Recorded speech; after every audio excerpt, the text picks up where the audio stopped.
ជីវិតនឹងរីករាយរបស់យើងហ្នឹងតើធ្វើមានកត្តាអ្វីខ្លះដើម្បីដោះស្រាយនៅបញ្ហាផ្សេងៗនៅក្នុងជីវិតរបស់យើងដើម្បីឲ្យជីវិតរបស់យើងហ្នឹងមានកត្តារីករាយអញ្ចឹង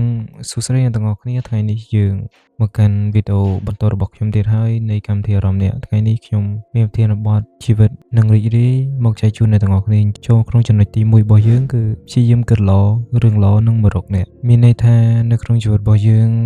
កាលណាបើសិនបើជាយើងគិតល្អពួកការគិតគឺសំខាន់នៅពេលដែលយើងគិតតាក់ទងទៅនឹងរឿងល្អៗជាច្រើនប្រកបណាស់រឿងល្អៗនោះនឹងមកក្នុងជីវិតរបស់យើងតាក់ទងទៅនឹងថាបើសិនបើជាយើងជួបនៅបញ្ហាមួយហើយយើងគិតថាបញ្ហាហ្នឹងយើងអាចដោះស្រាយបានប្រកបណាស់បញ្ហាហ្នឹងយើងអាចដោះស្រាយបានដោយរលូនព្រោះយើងគិតថាខ្លួនឯងអាចដោះស្រាយបានការគិតគឺសំខាន់តាក់ទងទៅនឹងការរស់នៅរបស់យើងក៏អញ្ចឹងដែរកាលណាបើសិនបើជាយើងមាន positive thinking យើងតែងតែគិតអ្វីៗដែល around ពួកយើងតាក់ទងទៅនឹងបរិស្ថានជុំវិញខ្លួនប្រកបណាស់យើងនឹងជួបនៅរឿងល្អៗជាច្រើននៅក្នុងជីវិតរបស់យើងនឹងក៏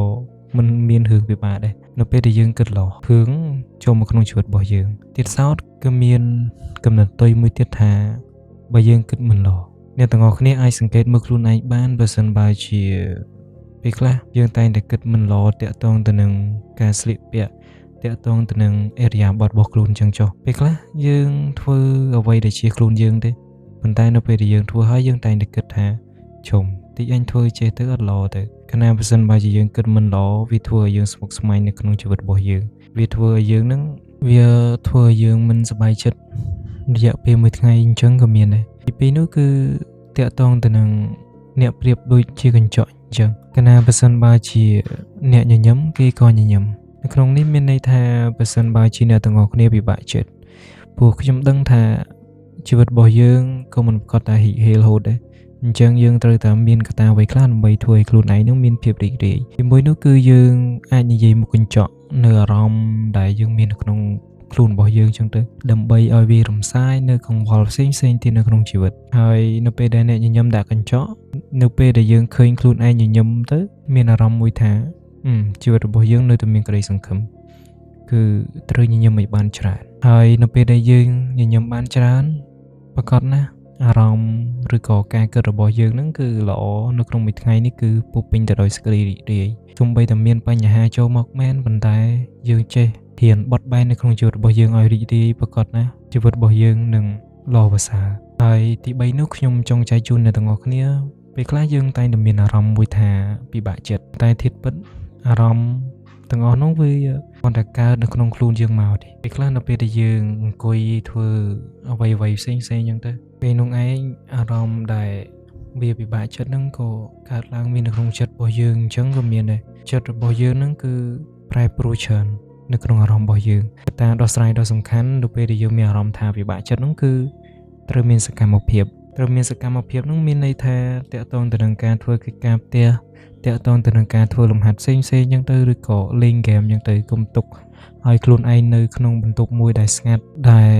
វាអត់ comfortable យើងនៅទៅវាមានអារម្មណ៍ថាពិបាកចិត្តអញ្ចឹងកុំនៅកន្លែងដែលស្ងាត់គឺជាកត្តាមួយដ៏សំខាន់នៅក្នុងជីវិតព្រោះសេចក្តីរីករាយភាគច្រើនវាមកពីអ្នកដទៃខ្លះដែរយើងត្រូវតែធ្វើសេចក្តីរីករាយឬក៏និយាយលេងជាមួយពុកម្ដាយរបស់យើងឬក៏មិត្តភក្តិអញ្ចឹងទៅឬក៏លេងហ្គេមអញ្ចឹងទៅព្រោះថាលេងហ្គេមហ្នឹងវាមិនមែនជាទម្លាប់អាក្រក់ប៉ុន្តែវាគ្រាន់តែជាចំណុចមួយដែលធ្វើឲ្យយើងសប្បាយចិត្តនិងរីករាយតែប៉ុណ្ណោះអារម្មណ៍របស់យើងហ្នឹងគឺប្រែប្រួលលឿនណាស់យើងដឹងហើយអ្នកទាំងអស់គ្នាអារម្មណ៍របស់យើងហ្នឹងគឺប្រៀបបីដូចជាភ្នែកកន្ទោលអញ្ចឹងនៅពេលដែលយើងគិតល្អយើងមានអារម្មណ៍សប្បាយរីករាយទៅហើយនៅពេលដែលយើងគិតមិនល្អក៏ពិបាកចិត្តអញ្ចឹងទៅអញ្ចឹងយើងត្រូវតែរៀនគ្រប់គ្រងអារម្មណ៍ខ្លួនឯងហ្នឹងគឺយល់ល្អត្រូវធ្វើសមាធិព្រោះសមាធិគឺជាកត្តាមួយដ៏សំខាន់នៅក្នុងការធ្វើឲ្យយើងនឹងមានអារម្មណ៍ស្ងប់តាក់ទងទៅនឹងការដកដង្ហើមចូលហើយនិងដកដង្ហើមចេញនៅក្នុងអារម្មណ៍របស់យើងហ្នឹងនៅពេលដែលយើងហ៊ានសមាធិទៅក៏អារម្មណ៍របស់យើងហ្នឹងក៏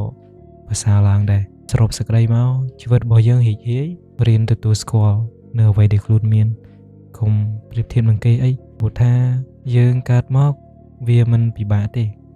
អ្វីដែលពិបាកគឺការគិតរបស់យើងវីដេអូរបស់ខ្ញុំក៏ឈានមកដល់ទីបញ្ចប់ហើយសូមអរគុណអ្នកទាំងអស់គ្នាដែលបានស្ដាប់មកដល់ទីបញ្ចប់ Motivate and peace. Bye bye.